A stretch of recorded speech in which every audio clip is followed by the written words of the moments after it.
Men ja, det skal vi lige huske at sige, at vi optager webinaret her. Øh, men skal nok, så vidt muligt, gøre jer, der deltager anonyme i det. Men velkommen til. Og Ja, ja, det har vi, dejligt. det har vi glædet os til det her, Det og har vi.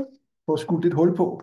Øh, fordi det vi er i vidne til nu, det er jo det første webinar i en række omkring værktøjer og i ældreplejen. Og det er jo fordi, at når vi kommer rundt i ældreplejen og underviser og hvad vi ellers gør, så oplever vi tit, at der bliver efterspurgt værktøjer Ja. til at løse nuværende store problemer og alt muligt andet. Mm. Men det vi også oplever, det er, at ret tit, så ligger der faktisk velkendte værktøjer, som kan puttes af og bruges ude i praksis, og være med til at være med og Mm. løse problemerne. Så vores formål her med den her række, det er at gå ned i værktøjskassen og støve noget af det, vi har hver især, Ja. og der fylder, i stedet for at introducere nye power tools, så tag dem, der ligger der i forvejen, og Ja. husk med at slibe dem og få dem frem. Og den første, vi tager hul på, det er Martimeo i ældreplejen, og det er jo meget passende. Det er det, Ja, fordi det er uge 11, ja, og uge 11 sætter fokus på Bartomeu. Og så er det er den 11. i dag, og klokken er 11. Så ja. nu, det, vi synes ikke, det kunne være bedre. Og dejligt at være sammen med jer. Men hvem er det nu lige, du er, Jonas? Jo, jamen jeg hedder Jonas Holsbæk og er oprindelig ergoterapeut, og har arbejdet selvstændigt og arbejdet inden for ældreområdet i 20-21 år i den år stur. Og hvem er det nu egentlig, du er, Hanne? Ja, altså i den her sammenhæng, så er jeg Bartomeu supervisor. Jeg er også sygeplejerske og har arbejdet rigtig meget inden for ældreområdet, så det er min baggrund. Og så min nyeste titel, vil du vide, hvad det er? Ja. Det er, at jeg er blevet forfatter, Ja. men jeg har ikke helt forstået det endnu. Men jeg har skrevet en bog, og vi bruger nogle illustrationer fra den her bog igennem forløbet, fordi den bog, den handler om Bartomeu på ældreområdet. Ja. Ja. Så prøver så teknologien. Ja, altså, det skifter. øh, det, det vi gerne vil opnå med i dag, det er jo, at vi gerne vil fortælle, pusse Martimeo-værktøjet af, men også gøre sådan, at jeg, der sidder derude, måske får mod på at bruge det igen, eller få en Ja. introduktion, der kan gøre, at I måske får lyst til at starte på at anvende Mm. Martimeo. Og det vi skal bede jer om, det er, undervejs, at vi kommer til at snakke en del, og I kommer til at se noget video og alt muligt andet. Men har I nogle spørgsmål undervejs, så skriv dem i chatten. Så Ja. samler vi op på dem til sidst, og når at svare på dem der. Mm. Så noget om, hvad Martimeo er for et værktøj, og også rigtig meget om, hvordan det kan bruges, og hvilke udfordringer der kan være. Så hvis du nu tænker, når jeg viser en lille film med, hvordan man bruger Martimeo, det kender du til hudløshed, så hæng på, fordi der kommer også noget mere at snakke om, jamen hvad kan egentlig benspændene være, hvad kan det være af forhindringer for, at det bliver brugt endnu mere. Ja. Og så vil vi jo godt prøve at tage lidt hul på chatten, ved at bede jer om bare lige at skrive kort. Hvem er I? Sidder I jer selv, eller sidder I i en lille gruppe? Hvor er I fra i landet? Og kender I til Martimeo? Bruger I det allerede? Eller er I forholdsvis nye inde i det? Ja, Ja. så nu kommer I på arbejde, og jeg ved godt, at I ikke er så mange, men det kunne være hyggeligt at få lidt hul igennem, og lige få en fornemmelse af, hvor I er henne, og hvilken erfaring I har med Martimeo. Hvad erfaring har du med Martimeo, Jonas? Altså, jeg har jo, jeg har det med lidt overfladisk. Jeg bliver sådan lidt Martimeo-agtig nogle gange i min måde at gøre det på. Ja. At jeg har, når jeg er ude at undervise, så bruger jeg nogle af de kort fra Sundhedsstyrelsen Mm. omkring kontakt for opgave. Ja. Og det, jeg egentlig har fundet ud af, det er, at det er jo ikke bare et kort, og det er ikke bare og noget at gøre det sådan lidt fornemmelsesagtigt. Det er jo faktisk en ret god, dyb teori, hvor man Mm. kan gøre, at man kan komme ret meget i dybden med Mm. særligt det med at skabe relation Ja. til borgere, men egentlig også til kollegaer Ja. og alle mulige andre. Ja. Og jeg har også oplevet, at når jeg ser dig, og når jeg hører dig snakke, som jo har Martimeo helt ind i DNA'et, Ja, prøver i hvert fald. ja, så har du også en fornemmelse af, at du faktisk bruger det ikke kun til borgere, men faktisk også Mm. bruger det i alle mulige andre sammenhænge. Ja, Ja. ja. Ja. Nå, men det er ikke så skrivelystne folk, vi har med os, så måske skal vi hoppe videre. Det havde ellers været meget hyggeligt lige at vide, hvor I kom fra. Det kan være, I ikke kan finde chatten, Og jeg kan nok dårligt sige det, fordi den bjælke kan ligge lidt forskellige steder, men den skulle gerne hedde chat og være sådan en lille taleboble, og så trykker man på den, og så kan man skrive lidt. Se, Sara Busk, hun har skrevet hej. Ja, det kan jeg nok ikke se. Vi kan lige skrive, vi skriver lige hej også her, så kan det være, at der er nogen, der kan se, der er noget, der blinker og lyser. Ja, præcis. Nå, men I er under alle omstændigheder velkomne til at skrive undervejs. Og helt sikkert så har vi til sidst sådan en tid til at samle op på, hvis der skulle komme spørgsmål eller kommentarer, eller jeres gode erfaringer med at bruge Martimeo. Se, der var Helen Ja. fra Næstved. Det var dejligt. Pædagog og Martimeo arbejder med Martimeo vejledning og sparring på fuld tid. Så vi har en ekspert med her fra Næstved. Det var dejligt.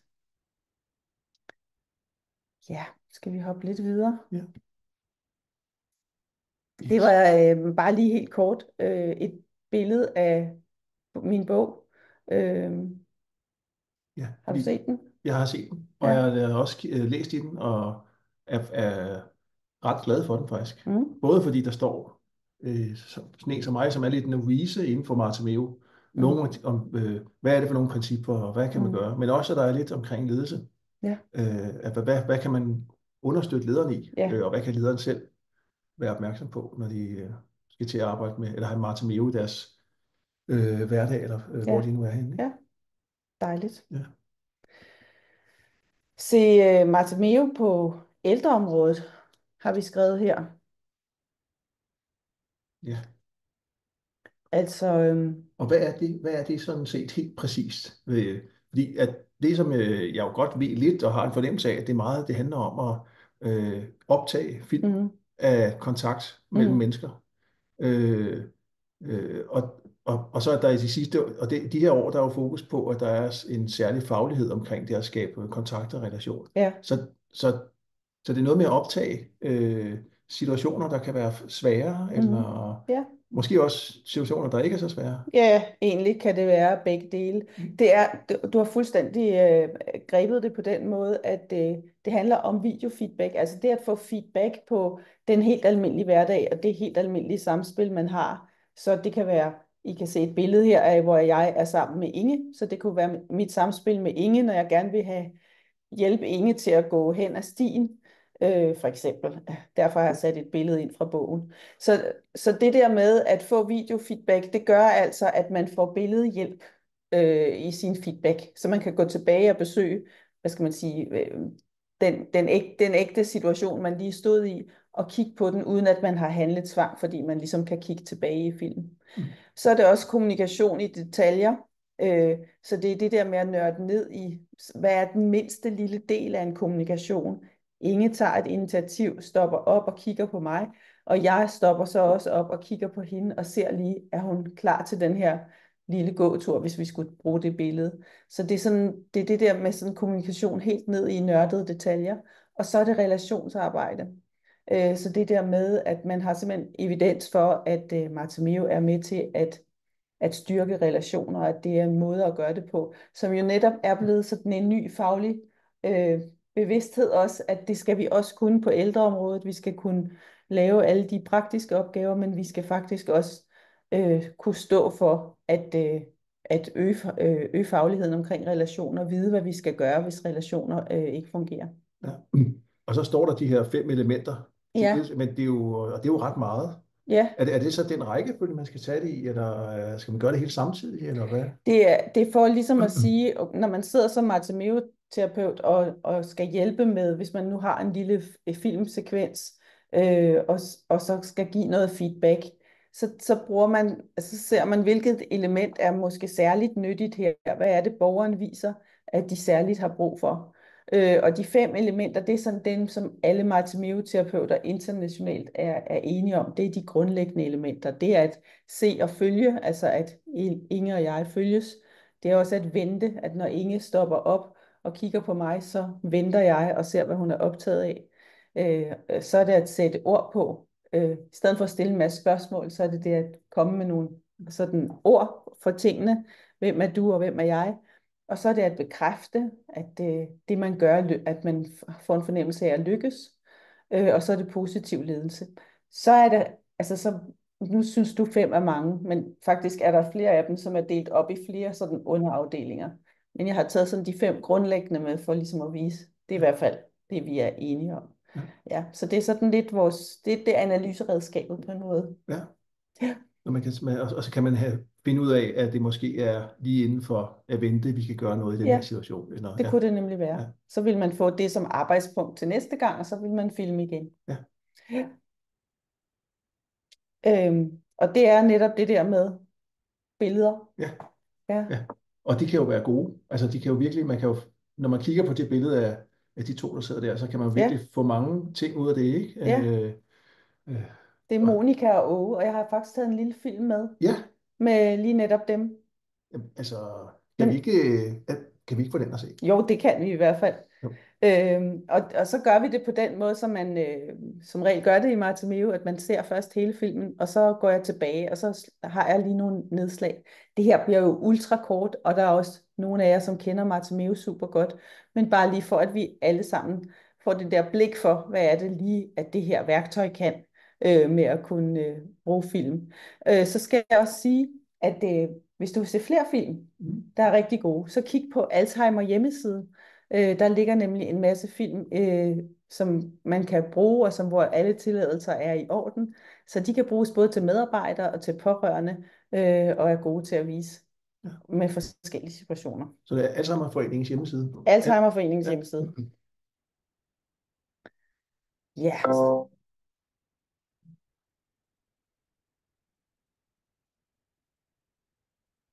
I dette klip skal omsorgsgiveren Monika besøge Åge i hans lejlighed. Monika banker på døren og går lige et par skridt ind i lejligheden, hvor hun forsigtigt stikker hovedet ind for at se, hvad Åge foretager sig, mens hun siger hej Åge i venlige og imødekommende toner. Hun sætter sig derefter ned for at være i øjenhøjde med Åge, tager hans hånd og gentager hej med dig. Ved at lave en tryg og god start på kontakten på Åges præmisser, sikrer hun sig, at Åge kan mærke, at besøget er hyggeligt, og at han bliver beroliget. Der er ikke fare på færde.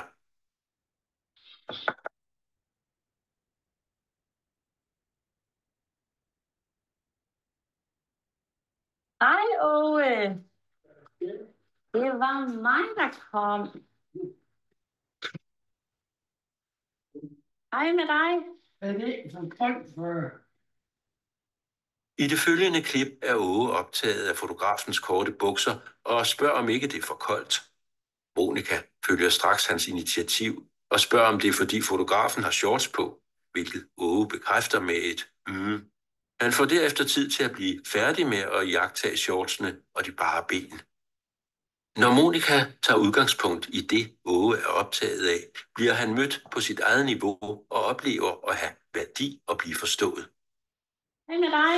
Er det så koldt for Vietnam? Jeg ved Jo. Er det fordi, han har shorts på? Er det fordi, han har nogle shorts på? Ja.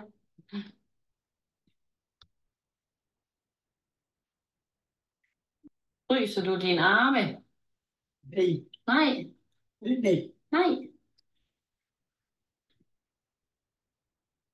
Du ligner en, der sidder og undrer dig over noget.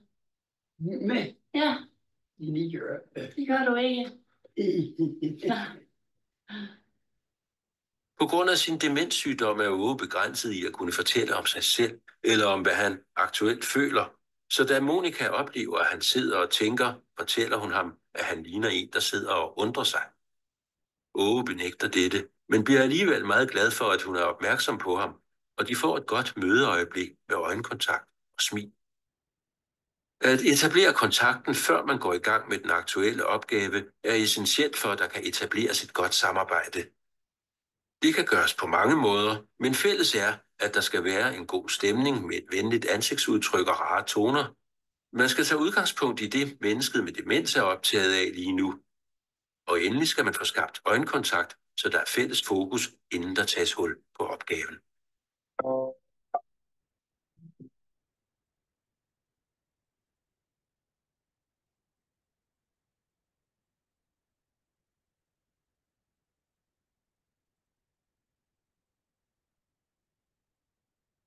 Ja, altså, jeg vil bare lige sige, det var jo sådan et lidt længere, meget færdigt filmklip med speak ind over og sådan noget. Det vil det jo ikke være i hverdagen, hvis man lige kommer ud på en afdeling og filmer.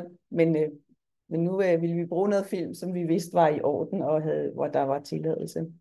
Så nu laver jeg lige det lille trick, at jeg går tilbage og analyserer den. Er det? Jo, god, ja. Kunne det ikke være meget Jo, godt, rigtig fint. sådan, Jo. så du hører, eller så vi hører sammen, hvad er det, man vil sige som Bartholomew-terapeut til sådan en film.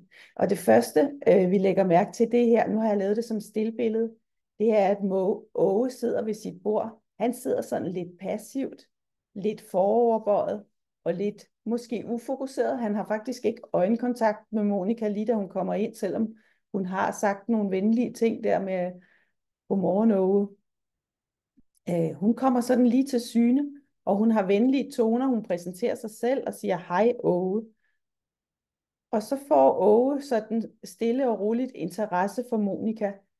Og lige efter her, så ser vi, hvordan han så vender blikket hen mod hende. Så man vil altid lave den her tredeling, at først så kigger man efter, hvad er Åges initiativ?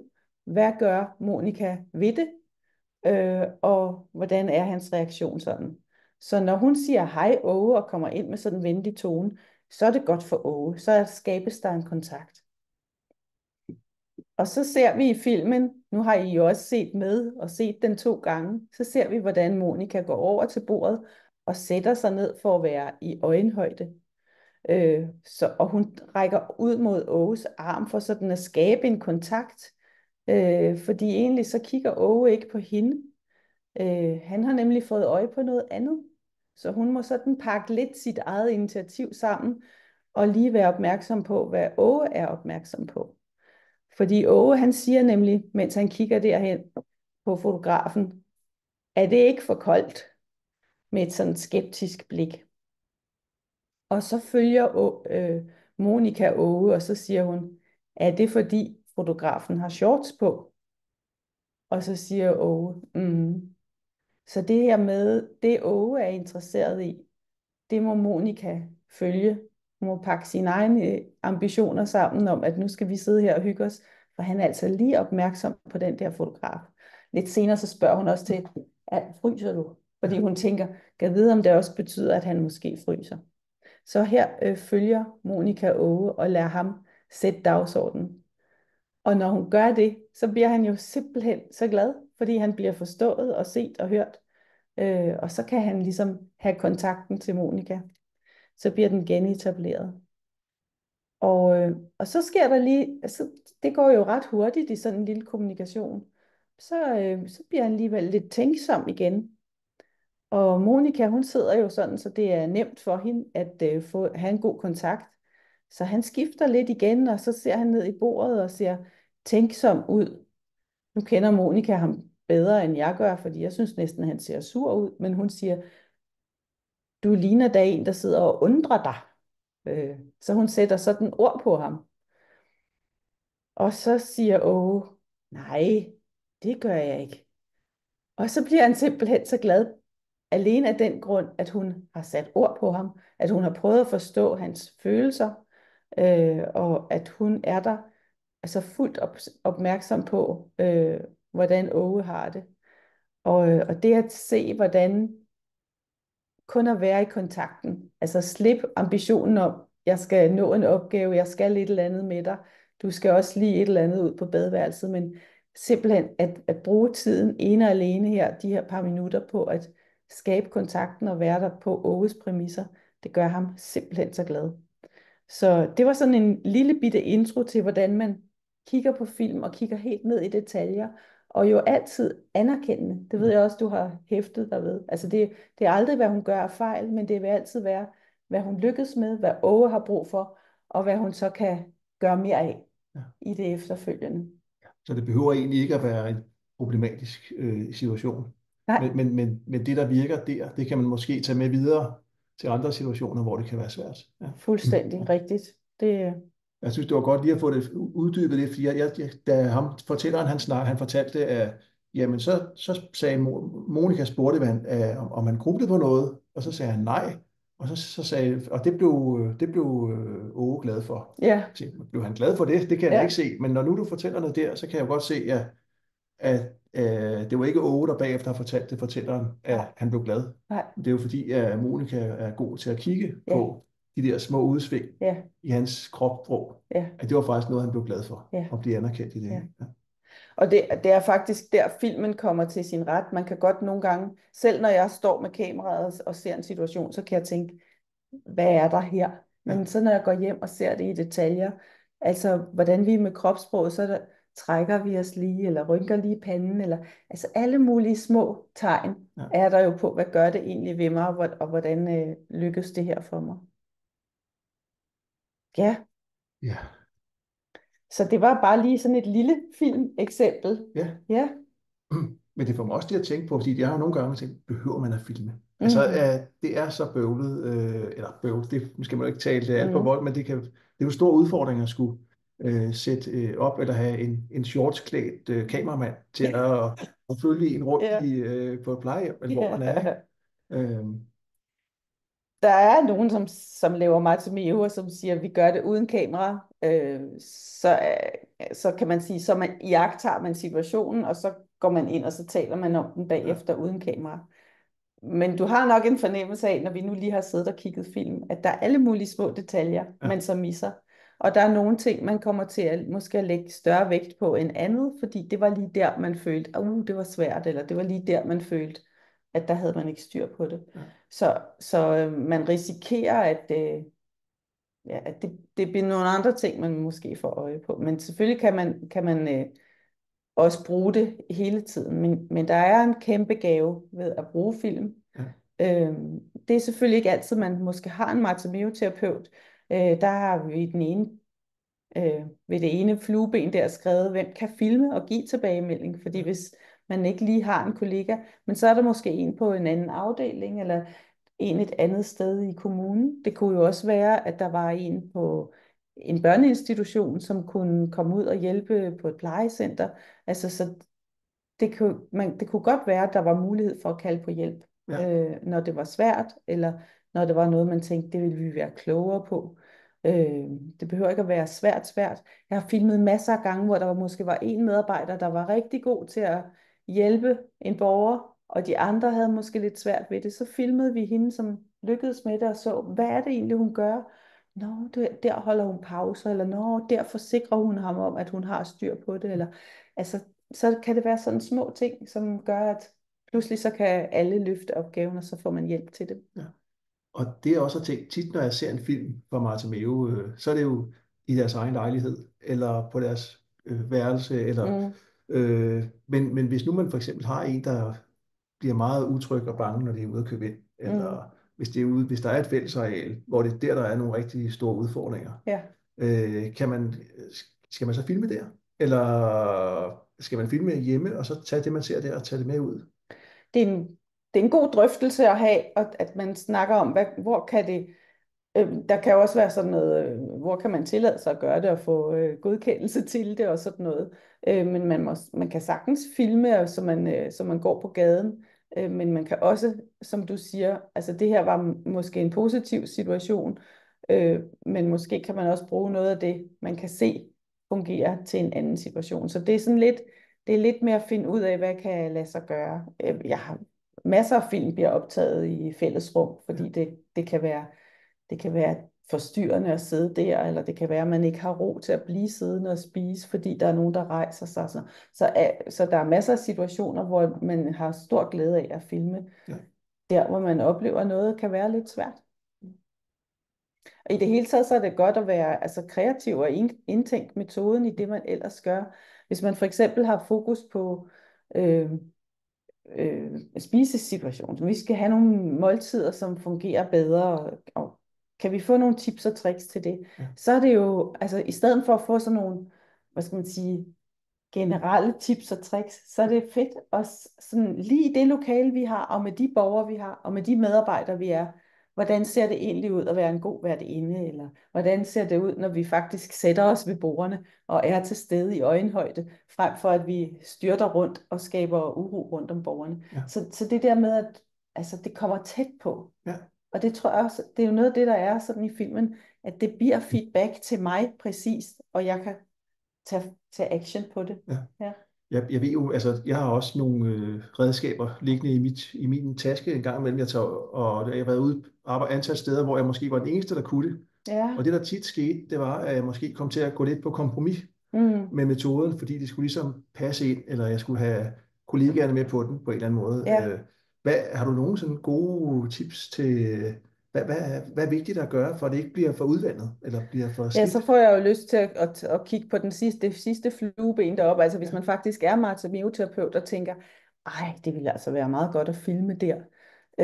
Men det spørger de mig jo ikke om, eller jeg skal først have klaret en hel masse andet, eller der er det sådan det er så vigtigt for mig at sige, man kan bare aldrig gøre det her alene. Man er nødt til at have en organisering og en ledelsesstøtte, når man er Bartholomew-terapeut. Det er svært at være nøgleperson, både som ergoterapeut og forflytningsvejleder og Bartholomew-terapeut, hvis ikke man altså har et punkt på en dagsorden, hvor det kommer på, eller har en mulighed for nogle ledere, som kalder på det og siger, men så kan vi lige arrangere sådan, så du har tid til at filme der, og tid til at kigge på filmen der.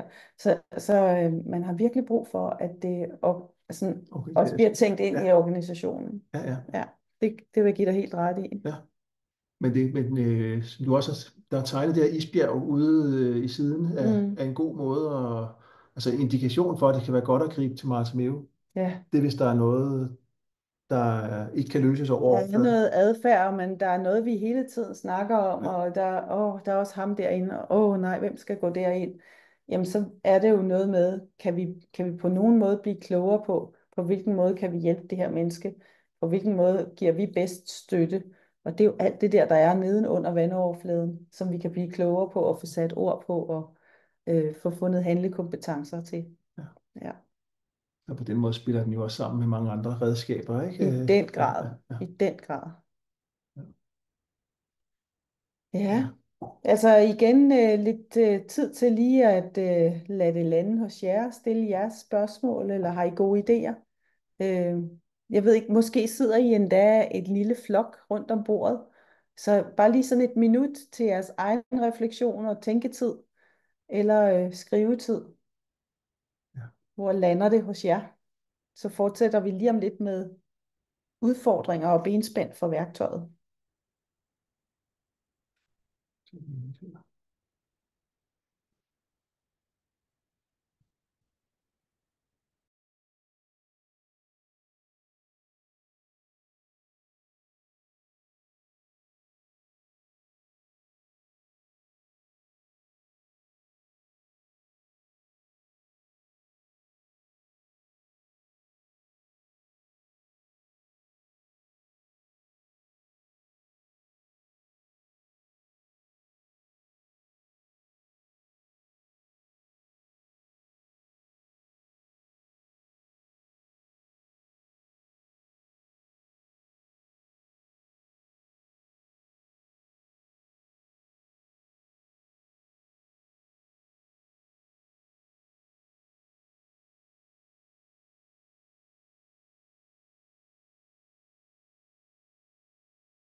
Nej. No. Ja. Og hvad skal der til for at bruge Bartholomew? Det er jo sådan, det er jo nogle af de ting, som jeg, når jeg har læst bogen, også har tænkt på, når jeg også har mødt Bartholomew ude. Det her med, at hvis man skal filme kollegaer, hvad siger de til det? Ja. Og hvordan får man dem med på den, ikke? Ja. Det er rigtigt. Altså, det jeg har været med til at gøre, der hvor jeg har arbejdet længst tid og var Bartholomew-terapeut sådan som udviklingssygeplejerske, det var, at vi havde det som en del af intro. Ja. Altså dels når vi ansatte folk, så sagde vi arbejder med Bartholomew her, du skal vide, du skal være villig til at blive filmet. Det var de i øvrigt altid til den samtale, når de skulle have job. så kunne der stadigvæk godt komme lidt udfordringer senere hen. Så var det godt at introducere til det, så man ligesom fik en fornemmelse af, hvad vil det egentlig sige, det der med at blive filmet. Så havde jeg nogle gange nogen, som virkelig syntes, det var en hurdle. Og så lavede jeg sådan den aftale, at før vi viser den her film til, undskyld hvis min computer sagde en lyd, før vi viser den her film måske til et team, så viser jeg lige dig selv filmen først. Ja. Og så fandt de jo ud af, jamen altså det er anerkendende. Det er jo ikke sådan, her står du forkert, og her siger du noget forkert. Det er altid, prøv at se, det her kan du gøre mere af. Prøv at se, hvilken glæde han har af, at du lige skruer ned i tempoet, og lige sætter dig over for ham og snakker med ham. Så når man får fundet ud af, okay, det er altid med det fokus, hvordan kan jeg hjælpe borgeren, og hvordan kan jeg gøre mere af det, jeg gør i forvejen. Det plejer at være lidt på udfordringerne, men altså, der er mange, som starter første gang med at sige, ej, lyder jeg sådan på film, eller nej, hvor har jeg en bred røv. Altså, sådan er vi jo alle sammen, altså, og så snakker vi lidt om, at sådan er alle de andre også, så de ser faktisk ikke din brede røv, de hører deres egen mærkelige stemme. Ja. Men de fleste, når de ser den gavn, det kan give, så vil de selv dem, der er mest modstandsagtige, vil overgive sig. Det er langt de fleste. Langt de fleste. Ja. Altså, og man får simpelthen et sprog for, hvad er det, vi kan gøre. Ja. Og man kan bedre dokumentere, vi kan bedre skrive handleplaner, så det er jo hjælpsomt på mange måder. Ja. Jeg havde også tænkt med studerende, at man kunne, hvis man har så heldig at have studerende, at man kunne få dem involveret til at være de første prøvekaniner. Jeg har filmet mange studerende og mange elever. Den eneste ting er, at så smutter viden og erfaring ud af døren, når de er færdige med deres periode i huset. Ja. Så gør det ikke til en vane, at man altid kun filmer dem, og så sender man alt det gode ud i verden. Det er selvfølgelig godt nok, men det er også godt at have det inde i huset. Altså Lone Grøn, som er forsker ved VIVE, hun siger, jeg har simpelthen set, at nogle af de steder i ældreplejen, undskyld, vi snakker om ældreplejen, det gælder sikkert også andre former for kommunale institutioner, men der, hvor jeg har set, at institutioner fungerer godt, det er der, hvor alle ligesom er med på, sådan gør vi her. Så her i vores hus, der bruger vi Martimeo, og vi ved godt, hvad det er, og vi ved, hvornår vi skal kalde på det. Det er faktisk med til at styrke en organisation gevaldigt meget. Så det er ikke nødvendigvis, hvor mange værktøjer man har, men det er, hvor enig man bruger dem, og hvor skarpe de er. Ikke? Ja, præcis. Ja. Men selvfølgelig kan der også komme udfordringer, som der står på det her slide. Ja. Fordi når man bruger det sådan over tid, der kommer jo hele tiden nye metoder og indsatser, og forskellige kommunale ønsker om retninger for mange ting. Er det ikke svært at holde fokus så på Martimeo? Jo, det er jo godt at have nogle nøglepersoner, som ligesom kan være dem, som holder fast. Men man kan sige, at Martimeo er jo simpelthen så grundlæggende kommunikation, så det går ikke rigtig af mode. Men det kan selvfølgelig godt blive tromlet af, at man netop skal alt muligt andet. Så hvis man kan have sådan nogle ildsjæle, som kan sige, at vi kan bruge Martimeo til at vise det, eller det kan vi også bruge Martimeo. Altså hvis man kan få nogen til ligesom at tænke, at det hører sammen med det, vi gør, så er det godt. Selve Martimeo udvikler sig så også.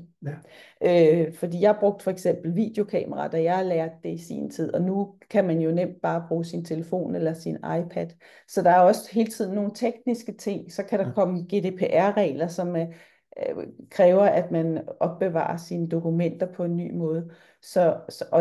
Og det, altså man kan sige, at vi som plejepersonale er jo ikke nødvendigvis altid uddannet til alle de der tekniske ting. Så nogle gange så kan det godt være en udfordring. Det er virkelig godt at alliere sig med unge kollegaer, eller sine unge mennesker derhjemme, eller IT-afdelingen, eller nogen i huset, som er gode til det. Så der kan være noget teknik der, som driller, og hvor man jo virkelig også har brug for, at lederen bakker op og siger, jamen selvfølgelig skal du have den der adapter, som gør, at det kan komme op på fjernsynet. Altså sådan alle mulige små ting, som jo skal være i orden. Men hvor meget udstyr skal man da egentlig have? Altså hvad... Jamen faktisk er det allerbedst bare at have et fjernsyn at vise det på, og have man kan faktisk godt klare sig med en telefon. Jeg synes dog, det er lidt svært bare at klippe små filmklip. Man tager en lidt længere film på 5-10 minutter, så klipper man det ned i små klip, og det er rart at sidde med en skærm. Så det er godt at have en bærbar computer, man kan putte sin film ind på og arbejde med dem, og så have en skærm, man kan vise sine kollegaer det på. Så er man allerede godt på vej. Så er man rigtig godt på, ja. Men der er jo også, altså nogle andre udfordringer kan jo også være sådan de mere personlige, at ingen spørger efter mig, har vi skrevet her på skærmen. Og det er det der med altså nøglepersonsfunktionen, og hvordan altså skal man selv ligesom byde sig til, eller findes der en organisering, så det automatisk bliver spurgt efter Bartimeo-terapeuten i nogle bestemte situationer, eller til nogle møder, hvor det er et fast dagsordenpunkt, eller har vi det stående på vores teamtavle. Så det er godt også at have nogle strukturer i organisationen, der gør, at man automatisk bliver spurgt efter. Ja, og så man ikke bliver, det er jo også det der nogle gange, når man har, altså os, der har fundet et godt værktøj, der virker, vi brænder jo tit for det. Ja. Men der kan vi jo godt slå os lidt, hvis vi kommer ud blandt kollegaer, der ikke har den helt samme gejst. Og, men så altså, nu ved jeg ikke, min erfaring er, at det tit er, at jeg ikke som sådan prøver, og nu er det ikke lige med Bartimeo, men nogle andre ting, at jeg prøver at koble mig på noget af det, der er i forvejen. Så for eksempel, hvis det handler om en person til tredje omsorg, så i stedet for at sige, at alt skal være blomster og trivselskar, så er der, når der er en, der snakker om nye måder at få flyttet på, så kan jeg prøve at spørge hende, hvordan kunne man egentlig også tænke personlig tredje omsorg ind der, eller hvordan kan vi samarbejde omkring det? Så hver gang der er en bevægelse med noget nyt eller noget andet, kan man prøve måske at stille et spørgsmål. Hvordan kunne vi få Bartimeo til at passe sammen med det? Så det bliver, uden at være sådan overvældende eller for meget, men måske er sådan en dialogskabende omkring de nye ting, der hele tiden sker.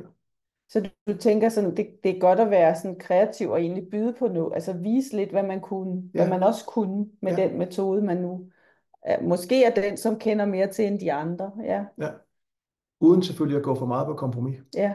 Fordi det er jo stadig en metode med noget videooptag og så videre. Ikke? Ja.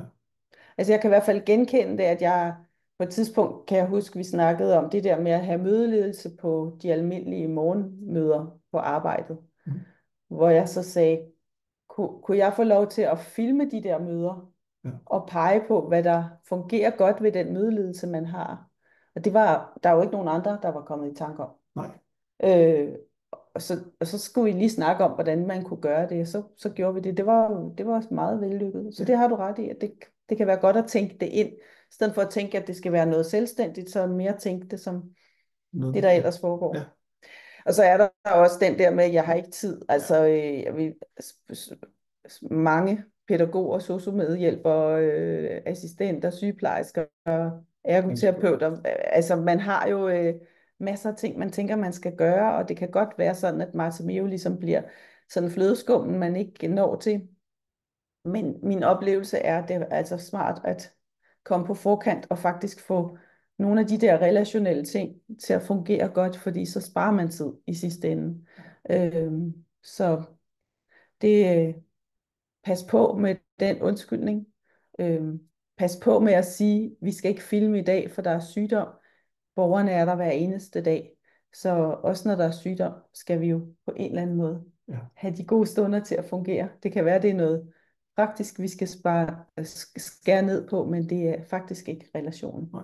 Jeg har mange, når jeg render rundt på plejehjem, så er der mange, der snakker kan og skal opgaver. Ja. Og det handler jo om også at tale med ledelsen om, hvad er så den gode Bartimeo, eller det at holde det ved lige og få den gode relation. Ja. Er det en kan eller en skal opgave?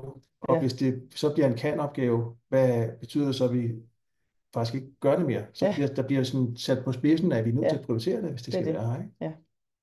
Og det handler jo netop det her slide om, altså det der med at holde ting skarpt. Dels er der terapeuten selv, eller den, som arbejder med Bartimeo. Det er aldrig godt at være alene. Nej. Altså selvom man jo nogle gange har sådan nogle roller, hvor man er den eneste. Så team op med nogen, det kan jo være den demensfaglige, eller det kan være nogle andre, det er logisk at team op med. Allerhelst jo en kollega, som man kan mødes med, men det er godt ikke at føle sig alene. Og der kan man jo så også nogle gange få hjælp ude fra huset. Det kender du sikkert ikke så meget til, men Bartimeo-livet, der findes brush-up-kurser, hvis man skal søge noget uden for huset. Nogle gange findes det også en eller anden form for fællesskab i kommunen, måske endda på tværs af børne- og ældreområdet. Det synes jeg er super spændende, det har jeg været med til. Og så er der også inspiration fra Martha Mew-bladet og fra foreninger og sådan noget. Så sørg for at holde jer skarpe og slebne i værktøjskassen. Ja. Også på den måde, at man får ny inspiration. Det har man brug for. Ja. Og det er ikke rart med uskarpe værktøjer. Nej, det er det ikke. Nå, vi nærmer os slutningen, Ja. og vi kigger lige på chatten for at se, om der var kommet nogle spørgsmål. Her har vi sat... Ja. Og inden da, Jeg så samler. der er noget, jeg kom til at tænke på, nemlig, fordi Ja. det er ret tit, når jeg ser Martha Mew, så er det i forhold til hjemmepleje, eller ikke hjemmepleje, plejehjem. Ja. Men kan man bruge det i hjemmeplejen også? Ja, det kan man. Altså, jeg har arbejdet på et plejecenter, så det var der, jeg havde min ansættelse, men jeg har da været kaldt ud i hjemmeplejen, Ja. også til nogle situationer. Det kan man sagtens. Det kræver jo bare, at man får lov til at filme i det hjem, og at nogle gange er det enklest, hvis der ligesom er et team. Det gør man jo mere og mere nu. Altså, at man ligesom kan sige, hvem er egentlig teamet omkring den her person, så man kan give feedback til dem, der er relevante. Ja. Og det er rigtig dejligt, hvis det er sådan en svær borgersituation, hvor man har svært ved at lykkes med den hjælp, man giver. Så kan det være fantastisk, hvis man kan samle både dagvagter og aftenvagter måske. Ja. Eller også, at man giver til både det ene og det andet hold. Fordi det er jo, i sidste ende er det jo altid for borgeren, det skal lykkes. Det er jo altid det, at borgeren får et bedre liv, bliver bedre forstået, mere glæde og føler sig bedre mødt. Det er altid det, der ligesom er målet. Ja. Og så nævnte du også lidt, det var det med, der var GDPR-regler og sådan noget, man kan bruge sin egen telefon. Men hvis nu man er i tvivl om de her ting, hvor kan man så, er der et sted, man kan henvende sig og få det afklaret? Det vil det helt sikkert være i ens kommune. Ja. Der er jurister i kommunen. Hvis man er almindelig medarbejder på et plejehjem eller en hjemmepleje, så vil det være lederen, man starter med. Ja. Fordi det er lidt forskelligt fra det ene sted til det andet. Vi er nået til sådan opsamling og afslutning. Her er en QR-kode på bagsiden af min bog, som hvis I er blevet inspireret til at finde min bog, så kan I hoppe direkte videre til bogen på min hjemmeside via det link. Og det er I selvfølgelig rigtig hjertelig velkommen til at i det hele taget bruge de værktøjer, der findes. Ja. Og vi er ved at være nået til vejs ende. Jeg kan lige opsummere, men jeg har altså et vigtigt spørgsmål til dig, Jonas, så du må ikke gå. Nej, jeg skal nok prøve at blive siddende. Martha Mew-værktøjet kan bruges hos dig. Måske er der ikke nogen Martha Mew-terapeut, og måske er du selv Martha Mew-terapeut. Så tænk over, om det kan bruges på nye måder, og endnu mere måske. Og måske tænk på at efterspørge ledelse og organisering, som er med til at skabe rammer, sådan så at det bliver muligt, også måske i endnu højere grad, end det er lige nu. Og så vil vi sige tusind tak for jeres deltagelse. Vi sender slides og webinar til din mail, og så lægger vi webinaret på vores hjemmeside. Ja. Men Jonas, du startede jo med at sige, at det var sådan et værktøjskasse webinar-program. Ja. Og vi har taget hul på det allerførste, og det er vi så glade for, men det skal jo ikke stoppe her. Nej. Så hvad skal vi egentlig høre om næste gang? Ja, næste gang. Altså det er jo det. Hvis I, da I tilmeldte, jeg har sat kryds i boksen, der handlede om, at I godt vil modtage en invitation til et webinar mere, så kommer I til at høre lidt om et af mine gamle redskaber, som jeg skal have støvet af. Ja. Og det er jo i forbindelse med velfærdsteknologi. For det er altid aktuelt. Ja, for nogle år siden lavede jeg et redskab sammen med Marselisborg Centeret i Aarhus og nogle kommuner, Aarhus Kommune og nogle andre, som handler om, hvordan kan vi egentlig sikre os, at en borgernær teknologi giver værdi. Okay. Både for de ansatte, men også for borgerne. Altså Martha Mew for eksempel?